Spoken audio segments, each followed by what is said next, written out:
Welcome. Today we're diving into a topic that's both deeply personal and highly controversial: family estrangement.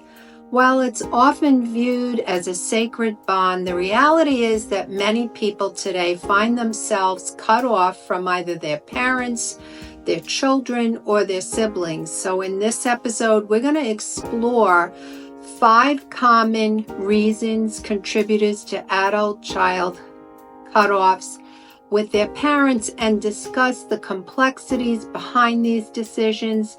And you may find some of this challenging. Maybe it's a trigger warning, but that's exactly why it needs to be addressed. I'm Marie Morin. I'm a therapist and a wellness coach. Let's get started.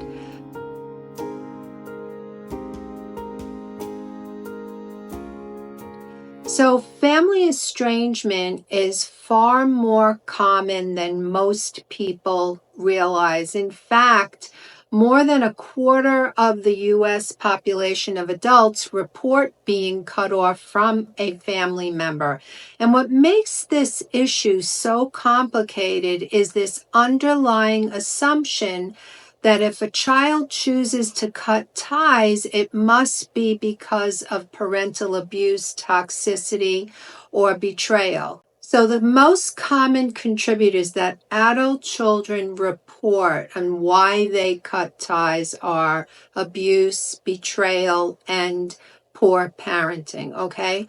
But that's not the only reason. Those are the reports of adult children, and those reports are research. That's what they say. But then we have the other side. We have parents who have a whole different perspective.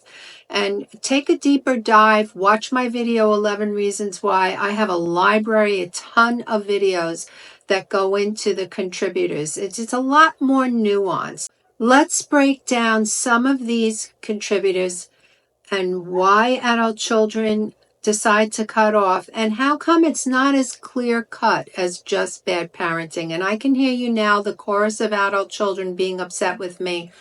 Okay, it's all right. I could take it. So number 1 is divorce and separation. So this one is interesting because in fact it seems to be a top contributor. Divorce has long been understood to impact children, but its influence on long-term family dynamics, particularly estrangement, is significant. So when parents separate, children, even adult children, can find themselves in this emotionally turbulent place.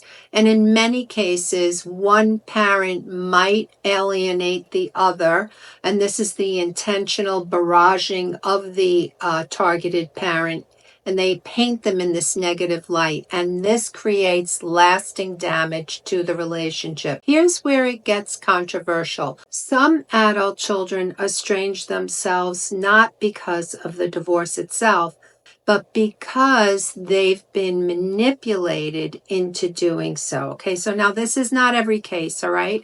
Parental alienation can be very subtle, but over time it poisons relationships. And in the aftermath of a divorce, some parents may use their children as pawns, ultimately contributing to the cutoff. And it's a tough pill to swallow, but sometimes estrangement isn't about abuse, it's about power. Another contributor to estrangement is mental illness, which also includes substance use and addictions. And if the adult child is struggling with mental health issues, they may find maintaining relationships, even with their parents, to be overwhelming. And in these cases, cutting ties is less about punishment and more about survival. Now, remember, we're talking about some cases, not all. They may not have the emotional bandwidth to deal with family members, especially if they perceive their parents or their family members as adding to their stress. However, let's flip the script.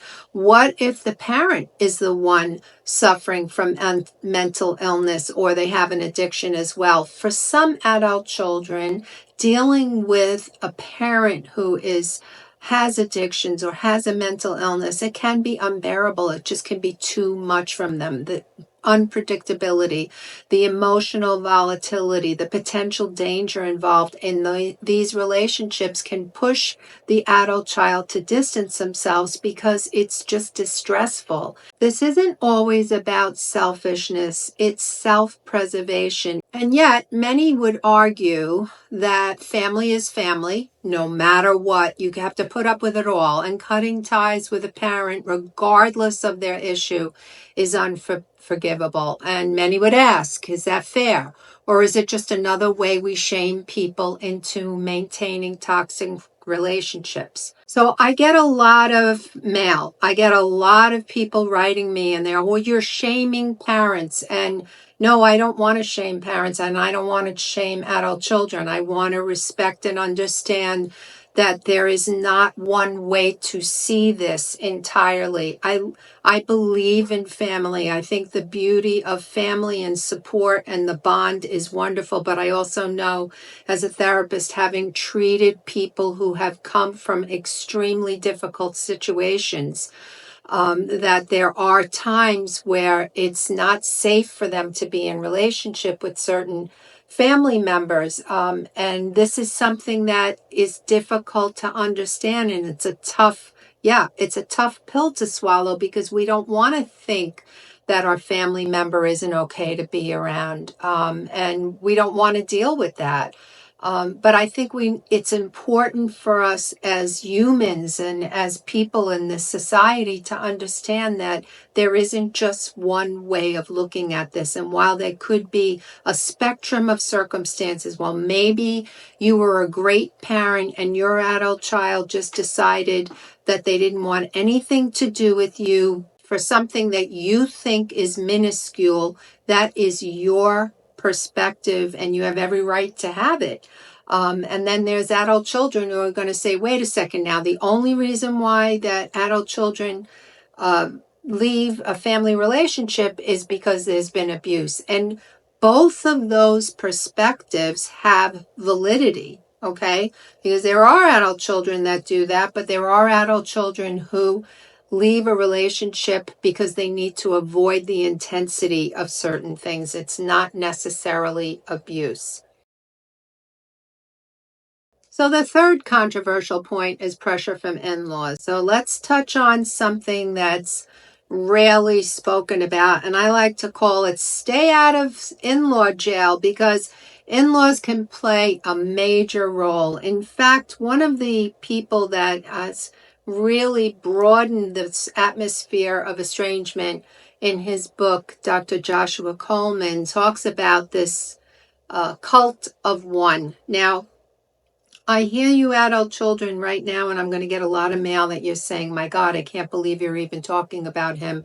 And just because I mentioned Joshua Coleman does not mean I am invalidating the fact that there are people that have completely annihilated their family because as an in-law, they've been brutal.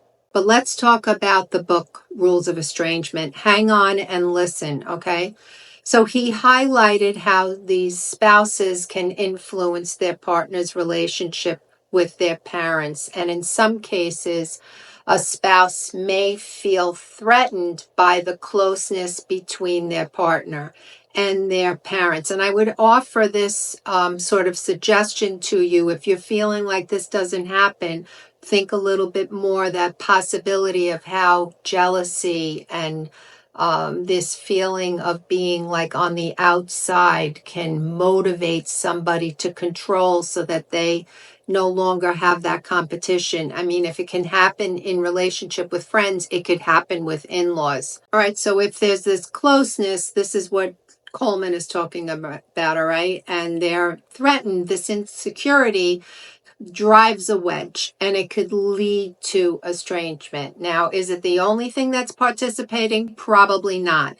But here's where it gets really contentious. Are the spouses justified in their actions? I would say that sometimes they are. Some would argue that a person's primary loyalty needs to be with their spouse and not their parents, but others feel that children are being manipulated or controlled. This is a really tough thing to navigate, because I can't say that it's not, that it's an absolute, yes, it's always this way, and no, it's not that way. The fallout can be catastrophic. Estranged parents end up being heartbroken over losing their children and their grandchildren, and they're left wondering how a once close relationship could deteriorate so completely. I'd like to offer another suggestion if you are up in arms about the statements made and the content of this video. I know this is controversial, and that's exactly why we're talking about it today. But I also know that there's no absolutes in this estrangement. There is no every parent is abusive, and there is no every adult child, because often one of the things is that adult children are entitled and they're selfish and they don't care. And I know personally through my practice that this is not true. I know there are a lot of adult children that wish their parents would do the work, which I know many of you have, because we've talked, we've communicated, we've worked together, that you've done everything you could. You've sent your letters of amends. You've offered to work. You have been working with myself or another counselor, and you're doing all the work. And so I'd like to suggest that if you are concerned and upset about what I'm saying, don't shoot the messenger, although it's okay. You could be angry with me. Read the book by Kylie Agalias, because she goes through both sides very eloquently, and it's an excellent source to understand how both parties see this estrangement issue.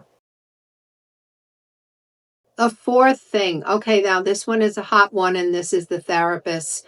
We're going to stir the pot on this. Now, therapy is an incredible tool for healing, and sometimes estrangement, okay, I'm going to say it, is the healthiest option for a client. If a parent has been abusive, neglectful, cutting ties can provide the space needed to recover. But here's the controversial part. Therapists, according to parents, this is what they're saying. They only hear the one side. Sometimes well-meaning therapists may push for estrangement, and they convince the adult child that the relationship is so bad that they need to leave. Now, I don't personally know a therapist who's done that. In fact, it is like unethical to tell somebody what to do. And I would ask you, if this is how you view it, that you believe that the therapist is 100% responsible for what happened to your adult child's choice. Like if they go there, they lose their ability to choose, or is it that something was going on that they're upset about? Now, is it possible that the counselor might say, hey, you know what, this is what is an option for you, and then the adult child chooses. Now, I have no idea what's happened, and I know, and I am deeply sorry that your family is broken, and there's nothing more that I personally want is for families to thrive and survive in this very, very challenging life that we have. All right, it could be very challenging, and when you have a family bond, it's so much better. But I don't know what every therapist is doing. However, I do know that there is a spectrum of what happens. There are some therapists who are more inclined to say, hey, it's a good idea, you should cut off and you should never see them and you should go no contact. And there are many of us who would be less inclined to suggest that someone follow our advice. In fact, it is unethical to say, hey, I think you should do this. It's always about the client making a decision that works best for them. So let's talk about Coleman. Now, this can unintentionally exacerbate family tensions by focusing solely on the client's perspective. And is this an indictment of therapy? Absolutely not. But it raises the question, are we too quick to cut people off. Well, some people believe that it's true. In a culture that increasingly values individualism, as we are losing our ability to reconcile with family members who have made mistakes but don't deserve to be permanently exiled. This is a question, and I would very much like for all of us to consider that.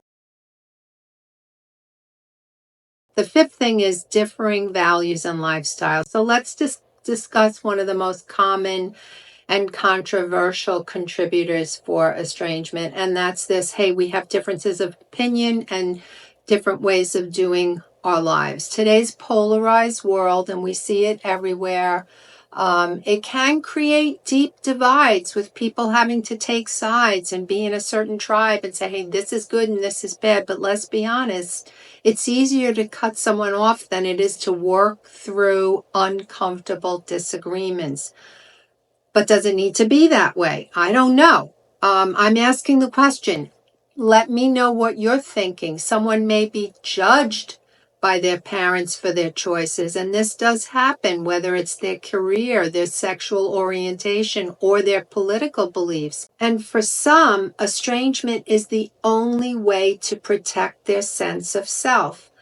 Now, the question remains, are we too quick to choose estrangement over dialogue? Have we become a society that cancels not just public figures, but their own families when disagreements arise? It's worth considering. I think it is, that in the pursuit of validation and self-preservation, is it possible that we may be losing something irreplaceable, our connection to those who've known us the longest? Please understand, your personal life and the choices that you make are yours, and I am not suggesting that you should bring yourself back into the burning building. I'm hopeful that people can learn how to work things out and that there is forgiveness. Should you go back into an abusive situation? No, I don't think so. But your choice is your choice. I certainly can't tell you what to do. I have strong feelings that I believe that the bond with family, when possible to be in relationship, can be a very wonderful thing. It's good for our mental health. In fact, there is so much going on right now in terms of how many people are depressed and people that are isolated, and the studies are showing this. It's something significant for us to be looking at, whether the way that we deal with conflict and the way that we're dealing with things getting stressful in relationships may need some significant change and consideration.